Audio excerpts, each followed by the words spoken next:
এ যেন পুরো বুকটাই সাহসে ভরা। অন্যায়ের প্রতিবাদ করতে বাঙালি তরুণরা যে কোনো কিছুর পরোয়া করে না, তার প্রমাণ আরও একবার মিলল ফুটবল ফেডারেশনে। বাফুফের ডেরায় ঢুকে বাফুফেকে চোখ রাঙানি দিয়ে পুলিশের সামনে দাঁড়িয়ে তারা যা করেছে, তারপর হামজা চৌধুরীর ভাষায় বলতে হয়, সত্যিই বাংলাদেশের ফুটবল ভক্তরা পৃথিবীর সেরা ফ্যান। যেখানে অন্যায়ের গন্ধ, সেখানেই প্রতিবাদ।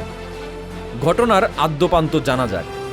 আজ বাফুফে ভবনে যা ঘটেছে তা সাউথ এশিয়ার ফুটবলে বিরল। যদিও এই ফ্যানদের কর্মকাণ্ড নিয়ে প্রশ্ন আছে বিতর্ক। বাফুফে ভবনে ঢুকে বাফুফে সভাপতিকে নিয়ে যা তা লেখা বা মন গড়া স্লোগান দেওয়া অবশ্যই সমর্থনযোগ্য নয়। এক চোখে তাদের সমালোচনা করলেও অন্য চোখে এটি স্পষ্ট যে তারা দেশের ফুটবলকে কতটা ভালোবাসে। এই ছেলেদের মাঝে কেউ কোচিং ফেলে এসেছে, কেউ বা ব্যবসা বন্ধ করে বাফুফে ভবনে এসেছিল। উদ্দেশ্য একটাই, তারা চায় একটা ভালো মানের কোচ। সেই জন্য তাদেরকে আইন শৃঙ্খলা বাহিনীর বাধার সম্মুখীনও হতে হয়েছে। বলুন তো, সাউথ এশিয়ার ফুটবলে এমন ঘটনা কবে ঘটেছে?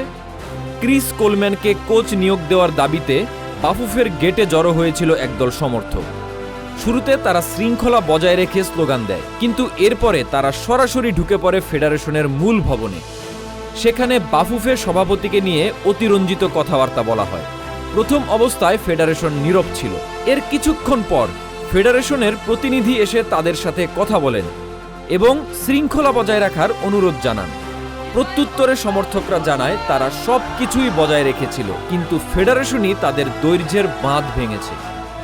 শেষ পর্যন্ত বাফুফের কর্মকর্তারা পুরো বিষয়টির সুরাহা করেন। এরপর ফ্যানরা বাইরে এসে পুলিশের সামনেই আবারও শুরু করে বাফুফে বিরোধী স্লোগান এবং মনমতো কোচ না পেলে কঠোর আন্দোলনের হুঁশিয়ারি দিয়ে তারা স্থান ত্যাগ করেন।